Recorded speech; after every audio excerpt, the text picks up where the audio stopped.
It's over. Arsenal are Premier League champions. You did it. 22 ዓመታት በስንት ይመነዘራሉ? የ2 ዓመታት ዋጋ ስንት ነው? በ2 ዓመታት ዓለም ስንቱን አይታ ስንቱ አለፈ? 22 ዓመታት በአርሰናል 2 የፕሪሚየር ሊግ ዋንጫ ድሎች መካከል ያለ ርቀት ነው። አርሰናል ከግንቦት 11 2018 ዓ.ም ማክሰኞ ምሽት በፊት 165 የተለያዩ ተጫዋቾች ለቡድኑ ተጫውተዋል። 4 ቋሚ አሰልጣኞች መርተውታል። ከቲየሪ ሄንሪ፣ ዊሊያም ጋላስ፣ ሴስ ፋብሪጋስ ጀምሮ እስከ ግራኒት ጃካ ከ10 በላይ የቡድኑ አምበሎች ያላሳኩት 984 ቀናትን በእነዚህ 2 ዓመታት በሊጉ መሪነት ላይ የተቀመጠ ግን ፕሪሚየር ሊጉን ያላሸነፈ 5 ጊዜ በሊጉ ሁለተኛ ደረጃን ይዞ ያጠናቀቀ ቡድን ነበር። ግን ይሄ ቁጥር ብቻ አይደለም፣ ከጀርባው ጥርጣሬ አለ። ጥርጣሬም ብቻ አይደለም፣ ህመምም ነው። ደግሞም ህመም ብቻ አይደለም፣ አልድን ያለ ቁስልም ነው። የአርሰናል 2 ዓመታት እንደዚያ ነበሩ። ከባባድ ሽንፈቶች፣ ትችቶች፣ ተስፋ መቁረጦች፣ ደግሞም ዳግም ተስፋ ማድረጎች፣ ህመሞች፣ መሰበሮች፣ ተቃርቦ ያለ ድል መመለስ፣ ደግሞም መናቅ፣ ደግሞም ተስፋ መቁረጥ። After review, West Ham number 19 commits a foul on the goalkeeper. ቡካዮ ማለት በደቡብ ናይጄሪያ በሚነገረው ዩርቦዋ ቋንቋ ደስታ ወደ ህይወት የተጨመረ ማለት ነው። አሁን በአርሰናል ቤት ለአርሰናል ደጋፊዎችም ደስታ ወደ ህይወታቸው ተጨምሯል። ነገሩ ቡካዮ ሳካ እንዳለው ነው። አንድ ነገር ልንገራችሁ፣ 22 ዓመታት ተቀልዶብናል፣ 22 ዓመታት ተስቆብናል። አሁን ግን ማንም እኛ ላይ አይቀልድም። ከዚህ በላይ ስለ አርሰናል የ2025-26 የፕሪሚየር ሊግ ዋንጫ ድል አስፈላጊነት ሊገልጸው የሚችለው ቃል የለም። Do you want the Arsenal? Obviously.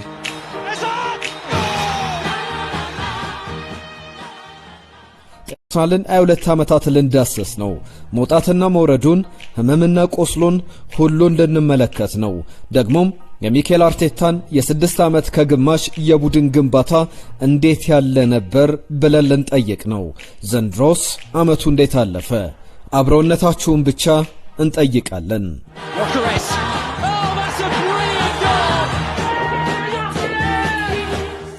በ22 ዓመታት ዓለም ብዙ አይታለች። አርሰናል ለመጨረሻ ጊዜ የፕሪሚየር ሊግ ዋንጫን ሲያሸንፍ የዓለም ሕዝብ ቁጥር አሁን ካለው ከ2 ቢሊዮን ያንሳል። 22 ዓመታት መለስ ብላችሁ በአዲስ አበባ ገበያዎች ላይ ብትዘዋወሩ 100 ኪሎ ጤፍ ከ150 ብር እስከ 200 ብር ባለው ትሸምታላችሁ። 1 ሊትር ዘይት በ7 ብር ትገዛላችሁ። 1 ሰንጋ በሬ በ2000 ብር ገዝታችሁ ወደ ቤታችሁ ትመለሳላችሁ። አርሰናል ለመጨረሻ ጊዜ ዋንጫ ሲበላ ፌስቡክ ከተመሰረተ 3 ወራትን አላስቆጠርም። ዩቲዩብ፣ ትዊተር፣ ኢንስታግራም የሚባሉ የማህበራዊ ትስስር ገጾች አልነበሩም። ያኔ አርሰናል ለመጨረሻ ጊዜ ፕሪሚየር ሊግን ሲያሸንፍ መኪኖች ያለ ሹፌር ማሰብ ከባድ ነበር። አሁን ግን ሹፌር አያስፈልገንም ብለው ያለ አሽከርካሪ ራሳቸውን የሚያሽከረክሩ መኪኖች አሉ። በወቅቱ የእንግሊዝ ጠቅላይ ሚኒስትር የነበሩት ቶኒ ብሌር ነበሩ።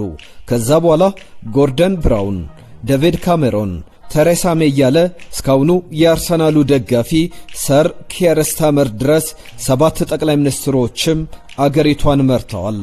አርሰናል የፕሪሚየር ሊግ ባለክብር በነበረበት ጊዜ የአሁኖቹ የአርሰናል ተጫዋቾች መካከል ሉዊስ ስኬሊ፣ ክሪስቲያን ሞስኬራ፣ ማክስ ዶመን አልተወለዱም። ቡካዮ ሳካ ገና 2 ዓመቱ ነበር።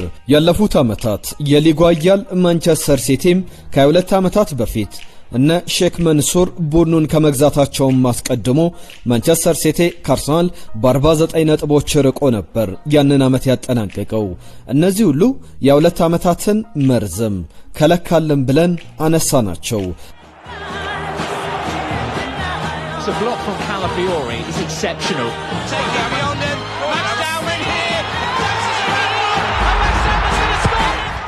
በእነዚህ 2 ዓመታት ግን ክለቡ እንዴት ይታይ ነበር የሚለው ሌላው ትልቁ ጥያቄ ነው።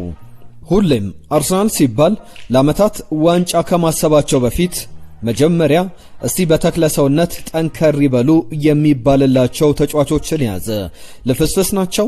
አርሰናልን ለማሸነፍ እኮ ግጭት ማብዛት በቂ ነውም ይባል ነበር። ሁሌም ደርሰው የማይደርሱ ዋንጫ ወደ እነርሱ ሲቀርብ ስኬትም ሲመጣ የሚፈሩ የሚሸሹ ለስኬቱም ለውጤቱም ሆነ ለዋንጫ በአእምሮ ያልተዘጋጁ አርሰናልማ ዋንጫ አይበላም ባይሆን ሌሎችን ፍሩ ያሉ ጥቂቶች አልነበሩም። ሁሌም ጥያቄ የሚነሳበት ማንነቱን ያጣ ክለብ ብለውም የሚጠሩት ነበሩ። አርሰናል ደጋፊ ሆነው ይህንን የቀድሞ የማንቸስተር ዩናይትድ ፈረንሳዊ ተከላካይ ፓትሪስ ኤቭራ ንግግር የሚዘነጋ ያለ አይመስለኝም። ታውቃላችሁ፣ አርሰናልን መመልከት ኔትፍሊክስን እንደመመልከት ነው። አያሸንፍም። ሁሌም የሚቀጥለውን የውድድር ዓመት ነው የምትጠብቀው። እመኑኝ፣ ሁሉም ዓመት እንደዛ ነው የሚሆነው። ማንቸስተር ዩናይትድ በጣም ትልቅ ውድቀት ውስጥ ነው ያለው። ቢሆንም ግን አርሰናል ዋንጫ ያነሳል ተብሎ መወራት የለበትም።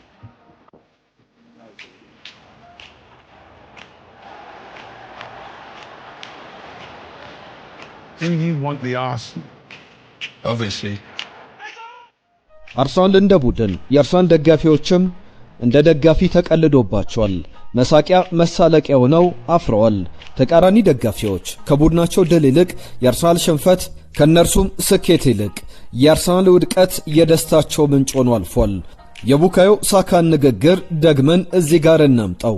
ለ2 ዓመታት ሲስቁብን ነበር፣ ለ2 ዓመታት ሲቀልዱብን ነበር። አሁን ግን ማንም አይቀልድብንም ነበር ያለው። አሁን አርሰናል የሚቀለድበት ሳይሆን የታፈረ የተከበረ የሚፈራ ክለብ ሆኗል። እዚህ ጋር ግን መነሳት ያለበት የአርሰናል የ2 ዓመታት ቁስል የሻረው በቀላል ሕክምና ሳይሆን ረጅም ጊዜ በወሰደ የቀዶ ሕክምና ነው። ራልፍ ራኒክ ዩናይትድን በተመለከተ ሲጠየቁ ዩናይትድ ዳግም እንዲፎካከር የልብ ንቅለ ተከላ ያስፈልጓል ነበር ያሉት። ሚኬል አርቴታም በአርሰናል ቤት ያ ለዩናይትድ ያስፈልጋል የተባለውን የልብ ንቅለ ተከላ አድርጎ የቡድኑን ቁስል ሽሯል። ሚኬል አርቴታ ከ2 ዓመታት በፊት የስኮትላንዱ ሬንጀርስ ተጫዋች ነበር። አሁን ግን ከአርሰናል ጋር የሊጉን ዋንጫ ባለክብር ነው። የአርሰናልና የሚኬል አርቴታ ጉዞ የሚጀምረው ከ15 ዓመታት በፊት ነበር።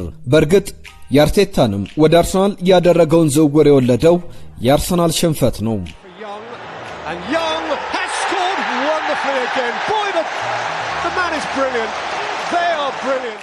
አምስት 382 ቀናትን 176 ወራትን ወይም 15 ዓመታትን ወደ ኋላ ልመልሳችሁ። ቀኑ ነሐሴ 2 ቀን 2003 ዓመተ ምህረት በኦልድ ትራፎርድ ዩናይትድ ከአርሰናል ይጫወታሉ።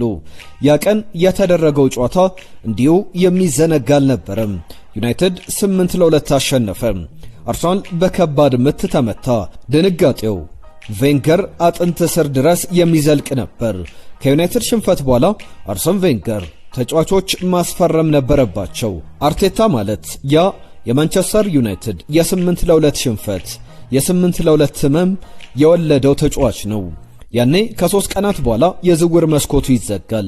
አርሰን ቬንገር በውድድር ዓመቱ በርካታ ተጫዋቾችን ቡድናቸውን ለቆባቸዋል። ተከላካዮቹ ጋኤል ክሊቺና ኤማኑኤል ኤቦዬ ወደ ማንቸስተር ሲቲና ጋላታሳራይ፣ ሴስ ፋብሪጋስ እንደተጠበቀው ወደ ባርሰሎና፣ 1 ዓመት ውል ብቻ የቀረው ሳሜር ናስሬ ውሌን አላራዝምም ብሎ ማንቸስተር ሲቲን ተቀላቀለ። የነዚህ ተጫዋቾች መልቀቅ የ8-2ቱም ሽንፈት ተደማምሮ አርሰን ቬንገርን አስደንግጦ አርቴታን ከኤቨርተን ለማስፈረም በመጨረሻው ቀን ሙከራ አደረጉ። የህመም ግዢዎች። ሚኬል አርቴታ በጎርጎሮሳኑ 2019 ላይ ዳግም ወደ አርሰናል ሲመለስ ቡድኑ ቆስሎ አልሻረለትም ነበር። ሚኬል የተረከበው ቡድን ግን እንዴት ያለ ነበር ብለን እንጠይቅ። ይህ ቁጥር ብቻ ብዙ ይነግረናል። ሚኬል አርቴታ ቡድኑን ተረክቦ ዓመቱ ሲያልቅ አርሰናል ዘንድሮ ከሊጉ ከወረደው ኮልቭስ በ3 ነጥብ አንሶ ከሊጉ ከጠፋ ከሰነባበተው ሼፊልድ ዩናይትድ በ2 ነጥብ ብቻ በልጦ 8ኛ ደረጃን ይዞ ነበር ያጠናቀቀው። ሚኬል ቡድኑን ሲረከብ የአርሰናል ተጫዋቾች እርስ በርስ የማይከባበሩ ቡድኑም መሪ ያጣ ነበር። በጎርጎሮሳውያኑ ታህሳስ 2019 አርቴታ ቡድኑን በተረከበ በቀናት ልዩነት ያደረገው ነገር እስካሁንም ያነጋግራል። አርቴታ ተጫዋቾቹን ወደ መሰብሰቢያ አዳራሽ ጠራቸው።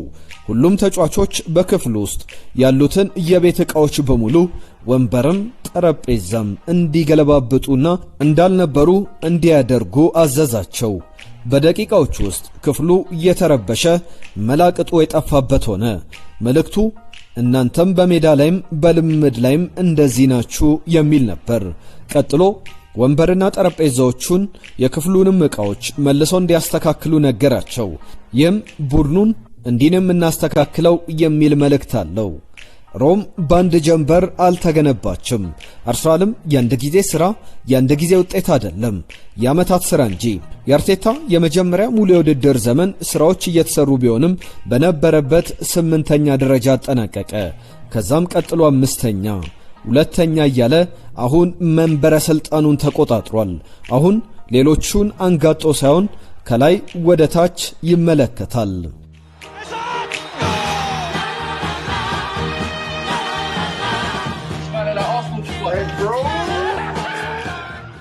የአርሰናል የቡድን ግንባታ ያለ ስፔናዊው አሰልጣኝ የማሳመን ብቃት የሚሆን አልነበረም። ማርቲን ኦዴጋርድ በአንድ ወቅት እውነት ለመናገር እኔ ማንም ሰው ከሚኬል አርቴታ ጋር ቁጭ ብሎ ተነጋግሮ ሚኬል በሚለው ሐሳብ የማይስማማ የለም ብዬ አወራረዳለሁ ብሎ የአርቴታን የማሳመን ትልቅ አቅም እንዴት እንደሆነ ሲናገር ተመልክተናል። ሪካርዶ ካላፊዮሪ ሲፈርም አርሰናል ብቻ ሳይሆን ሌሎችም የአውሮፓ ክለቦች የተጫዋቹ ፈላጊ ነበሩ። አርቴታ ግን ካላፊዮሪን ሲያገኘው አንድ የተለየ ነገር አድርጎ ነበር። አርቴታ ተጫዋቹን ሲያገኘው በእጁ የቤተሰቦቹን ፎቶግራፎች ይዞ ነበር። እናም እነዚህ ላንተ ምን ማለት ናቸው ብሎ በመጠየቅ ነበር የጀመረው። የውይይቱን ፍጻሜ ካላፊዮሪ የአርሰናል ተጫዋች በመሆን ተጠናቀቀ። የእንግሊዙ ጋዜጣ ዘ ቴሌግራፍ ጻፊ ሳምዲን ስለ ሚኬል አርቴታ ተደራዳሪነት ባሰፈረው ጽሑፉ ተጫዋቾች ለድርድር ሲመጡ አርቴታ ከወኪሎቻቸውና ከቤተሰቦቻቸው ነጥሎ ሁለቱ ለብቻ ሊያወሩ ወደሚችሉበት ክፍል አስፈቅዶ ይወስዳቸዋል። ያ ክፍል በሩ ከተዘጋ በኋላ ግን የሚደበደብ ጠረጴዛ ድምፅ፣ አርቴታ ወዲህ ወዲያ እያለ በስሜት ሲዘል፣ የአርቴታ ጸጉር የሚያቆም በተነሳሽነት የሚያደርገው ንግግር ድምጾች ይሰማሉ። ያ ተጫዋችም ከዛ ክፍል ሲወጣ አይኖቹ በድንጋጤ ተልቀውና እሱም ግራ በመጋባት ነው። ወኪሎቹም ሲጠይቁት ምን እንደተነጋገሩ በትክክል እንደማያስታውስ፣ ግን ለሚኬል አርቴታ መጫወት እፈልጋለሁ የሚለው የተጫዋቹ የመጨረሻ ውሳኔ ነው። ታዲያ አርቴታ አርሰናልን እንዲህ ያለ ነበር የገነባው።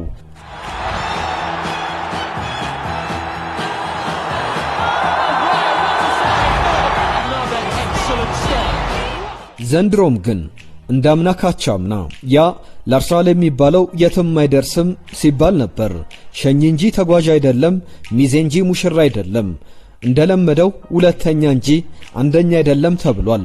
ሊጉን እየመራ መጋቢት ሲደርስም ከሚያዝያ ያልፍም ሲባል ሚኬል አርቴታም የአርሰናል ተጫዋቾችም ሰምቷል። ሚያዝያ ወር ላይ አርሰናል እንደተባለው በሳውዛምፕተን ተሸንፎ ከኤፍኤ ዋንጫ ሲወጣ በሊጉም በሲቲና ቦርመስ ሲሸነፍ አርሰናል ሚያዝያን አያልፍም ላሉት ሰዎች ማስረጃ ሆነ። ትንሽ ጥርጣሬም ለነበራቸው መጥሪያ ወደዚያ ጎራ እንዲቀላቀሉ በር ከፋች ነበር። 22 ላይ ቆምም 23 24 እያለ ይቀጥላል ለማለትም መንገድ ከፈተላቸው። በዚህ ወቅት አንድ የአርሰናል ተጫዋች የሚኬል አርቴታን ቢሮ አንኳኳ። በለንደን ኮሎኒ የልምምድ ማዕከል። ተጫዋቹ ሐሳብ ነበረው። ሚኬል ረፍት ይጨመርልን፣ የልምምዶች አድካሚነትም ይቀነስ፣ ሊጉን እናሸንፋለን ባይ ነው ይህ ተጫዋች። አርቴታም እንደተባለው በመጀመሪያ የ3 ቀን ረፍት ለተጫዋቾቹ ሰጠ። ልምምዶቹም ቀለል ያሉ እንዲሆኑ ተደረገ። ይህንን ሐሳብ ያነሳው ኤበረቼዜ ነበር። ሚኬል ቀጠለ። በለንደን ኮሎኒ የልምምድ ማዕከል የስፖርት ዜና መስማት የሚባል ነገር እንዳይኖር ከለከለ። በዚያ ፋንታ የ90ዎቹና የ2000ዎቹ ሙዚቃዎች በደንብ እንዲሰሙ ተደረገ። ታዲያ ይህ ሁሉ ፍሬ አፍርቶ አርሰናል ከሚያዝያ መጨረሻ ጀምሮ 6 ተጫውቶ 5ቱን አሸነፈ፣ አንዱን ባቻ ውጤት አጠናቀቀ። We made history again together. I cannot be happier, prouder for everybody that is involved in this football club. Let's enjoy the moment. ታዲያ ከዚህ ሁሉ ህመም ድካምና ውጣ ውረድ በኋላ አርሰናል ቤቱን ገንብቶ አስመረቀ። በዋንጫ በፕሪሚየር ሊግ ዋንጫ። ይህ ዋንጫ ታዲያ ዝም ብሎ የፕሪሚየር ሊግ ተብሎ የሚታለፍ አይደለም።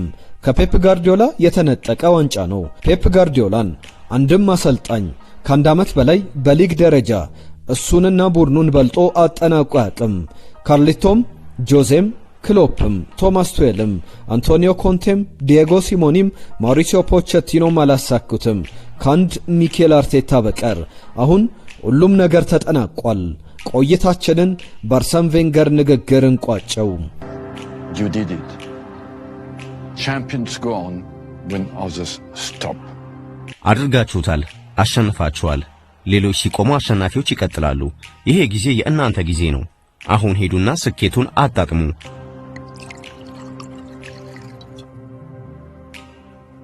Now go on and enjoy every moment.